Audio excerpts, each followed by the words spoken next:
welcome. We are continuing with this topic where we are looking at some of the people in the Bible and what they succeeded in, how they succeeded and how some failed. We haven't actually looked so much at how some failed, except Moses. And so we say that this message can either bring transformation to you, but you have to make it personal. And one of the things that we have been continually saying, I know I get asked this question numerous times. So how do I fulfill my destiny? How do I know my will, my purpose? And I want to take you back to Romans 12:1 and 2, because that's where you start. Because at the end, it says you'll be able to know the perfect will of God. So that means Romans 12 and 2 are the key scriptures. Go back and read about that. So I'm not going to explain that where you are transforming your mind, you are teaching your mind the things of God because of the law of sin and death that came when Adam sinned. There's some information or logic that we got where we look at things more, we are more aware of what is in the physical than what is in the spiritual. Then we've been talking about you being an ambassador. And as an ambassador who is representing the kingdom of God, you have to say that I am an ambassador. God sent me here to be able to represent his kingdom. Not only did he send me here, there's all these generations where he could have created me. He could have created me in the days of Abraham. He could have created me in the future. But this is the time that is so best for me to be able to have the culmination of the blessings. This is the family where he saw that it had enough of the blessings that are needed for me to fulfill this assignment as being a representative of his kingdom. And so how are you representing his kingdom? God has sent you. When we were talking about an embassy, so we were saying, so just think of an embassy of America in London, or in London, or the embassy of America in Mexico. And so that embassy, even if it's in Mexico, it does not operate as a Mexican government. It is not under the Mexican government. It is under the home country. So everything that it's doing to advance the agenda of the home country in Mexico. And so that means that that's your assignment. You are in this world, but not of this world. So you have an embassy that you have set up to be able to take the way your kingdom does things and be able to take that information and be able to advance it into the world. How specific, it is so unique for every person. But then now, you see, God is a good boss. So God didn't send you as an ambassador to represent his kingdom and didn't give you all the things that you needed. He gave you everything. But what we were saying, we were looking at these people because we can be able to learn some key things from them. If you've not listened to the last two weeks, you need to listen, because the first week we laid the foundation. Last week we went in a little bit deeper, looking at different people. And so today we are going to continue. So we finished by talking about Joseph. And we looked at Jesus, we looked at Joseph, we looked at Nehemiah, we looked at Esther.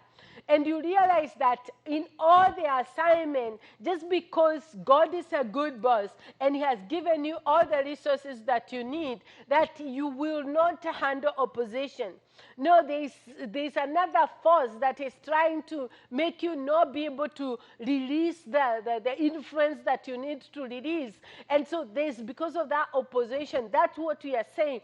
But on the other hand, are you going to go back to Romans 12:1 and 2? Romans 12:1. Are you going to become the living sacrifice? Basically, I'm looking for more words, but it's where you lay down everything. It is where you surrender everything. And you say, God, it is your kingdom agenda that I want to do. And it is not about my agenda. It is about your agenda. when it becomes his agenda in everything, whether it's bringing up your kids, whether it's giving, whether it's spending the money that is left after you give, because God owns you, he owns everything. Whether it's decision on where you should stay, everything needs to be on the table. Everything needs to be laid on the table for God. So are you going to do that? That's the first step. You make a resolve.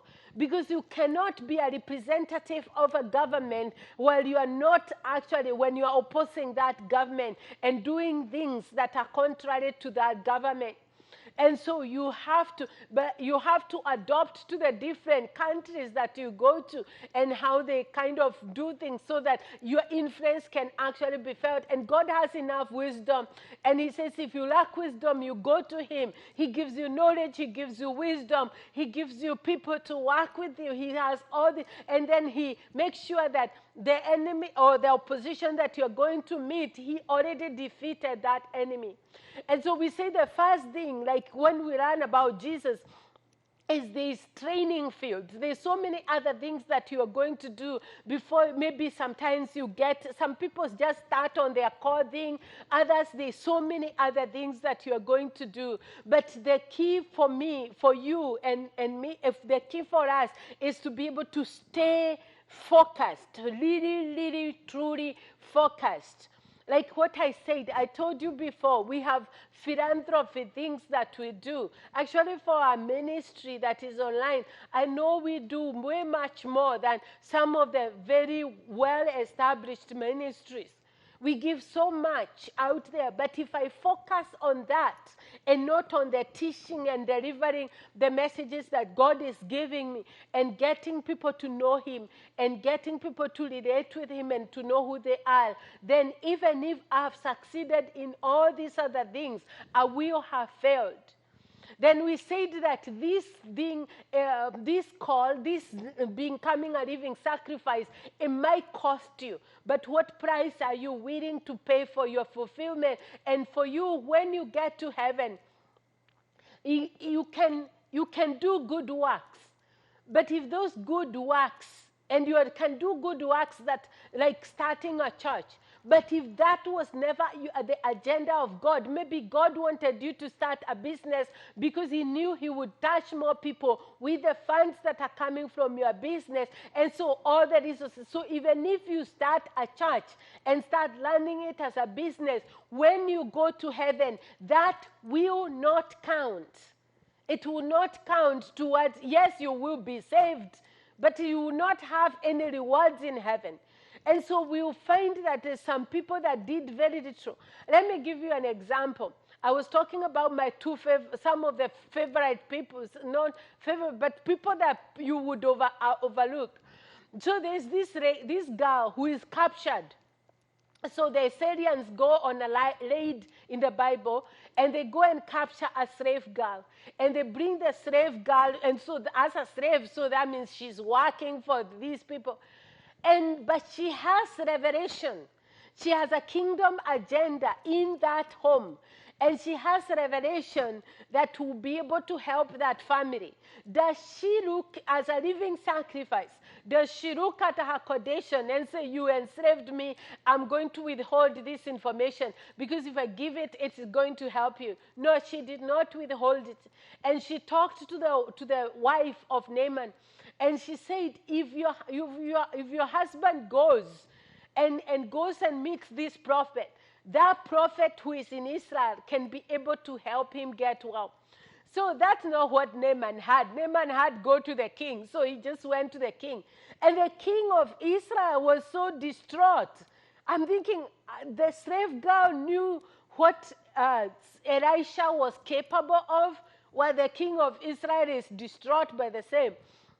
And he's asking, am I God? He's just speaking a quarrel with me. And so Elisha heard about it and called for him. And we know what happened. So that slave girl, even if she was not in a conducive environment, she was able to still become a living sacrifice and say, it is not about me. It is not about how you are treating me. I have an identity in God. I know who I am, and I can influence your home even as a slave girl. My influence is not limited by what you're subjecting towards me. And that's the same thing with Joseph. In prison, it is easier said than done. You know, most of us, we've never been to prison. Most of us have never been enslaved. And so it is so easy to sit here and say that, you know, I want God to harden me and make me usable. But I'm telling you, when you are there, if you've not continually spent time with God, getting to know who He is, getting to know who you are, and settling at the core of your being that the outside circumstances does not dictate what it is that your assignment. I remember this last year in 2020 when everything shut down in California. And my pastor decided, no, he's going to keep the church open. And so after Passover, we opened the church. And I remember asking him, is the threat to be arrested still real? Because we were away like now in September. And he said, yes, it is. And we have spent time and thought through it. And if I'm taken to prison, I am going to go to prison. And because I'm an evangelist, I'll just look at it as God sending me there to witness to those people.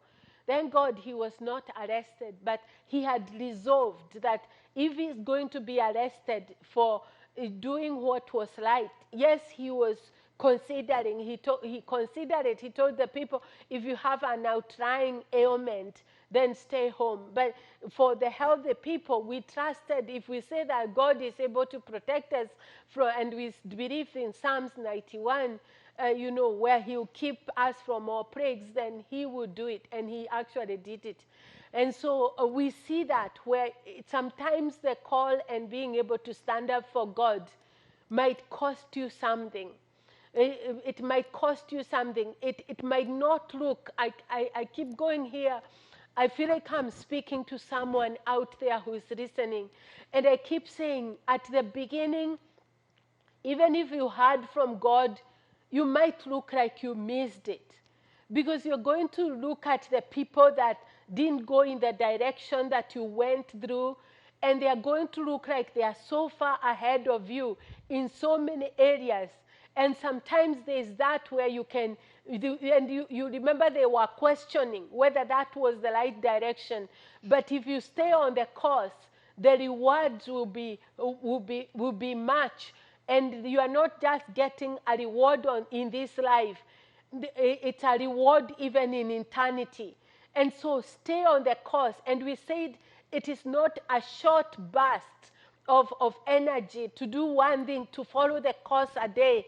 You have to sit there and say, for the rest of my life, I am going to come and lay down on this shopping table, God.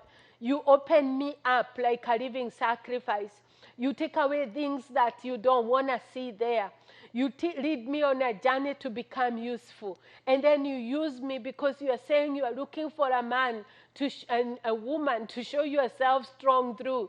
And I don't know if I'm prepared enough to be usable.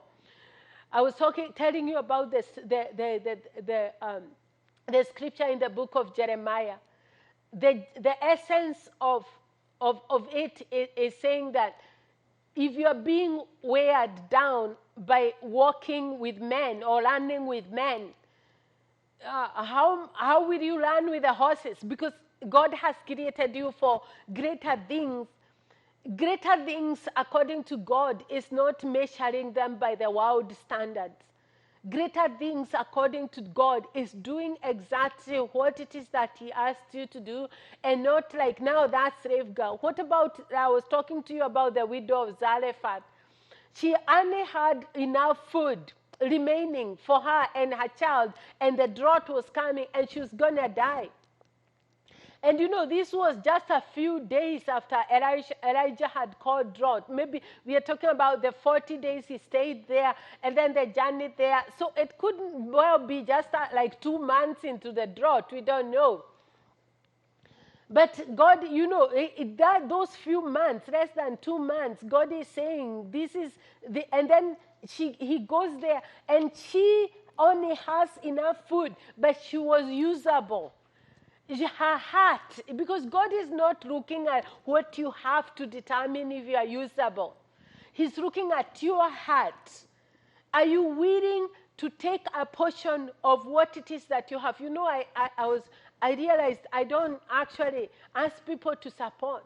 And if you are listening to this message, I want you to go to our website and connect with us, or send me an email. Basically, send me an email, and be able to support what we are doing. I learned that from Elijah, because when Elijah went to this woman, he did not have, he didn't say, I'm not going to tell her to give me something because I'm so afraid. No, Elisha did not have faith in himself. He had faith in his God. I can attest that since I started the ministry, we can go back and look in the records, and I was saying, I'll do this. And every person who has been one of the major donors in our ministry, and in addition to listening to the teachings, their life has drastically changed to where who they were and who they become is not changing in one area. It is changing in all areas. Their spiritual connection with God changes. And so I have faith in my God to be able to do what it is that he would do. But I'm asking you, take time and send us your support. There's ways to support there. So send us some support so that we can continue doing. And if you like this message, it should be able to be going to more people. And so that's one of the things I want to do, produce more messages and get onto even more broadcasting stations. And so let's go back. And so we see this woman, she only had one meal, but her heart was usable. We look at David. So this is what I want us to focus on. Usable hearts, usable people. Usable people does not mean you have what you need. Are you usable? Can you use it for God? Can you become a good steward? Are you going to further God's kingdom? Or is it furthering God's kingdom with your own agenda as the core and God's agenda on top? No, God's agenda at the core, your agenda, you trust Him with it because He's a good boss. He can't be a good boss who takes care of his agenda and doesn't take care of your agenda and the next generation so that you leave an inheritance for your children's children. That's a promise. And He's a good God. Switch that. Make Him the core.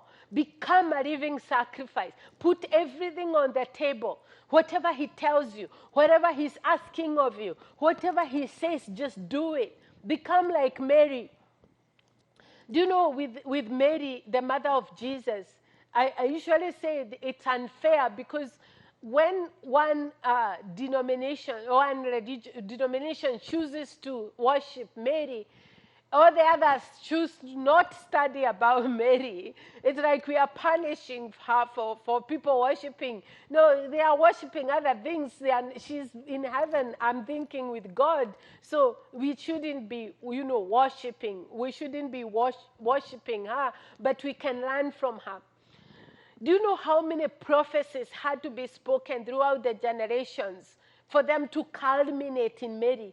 And if Mary said no, after all these prophecies had been spoken, then God would have had to find somebody else to say yes, because Jesus would not have come. He gave us dominion on the earth. He couldn't have come unless there was an agreement of a yes.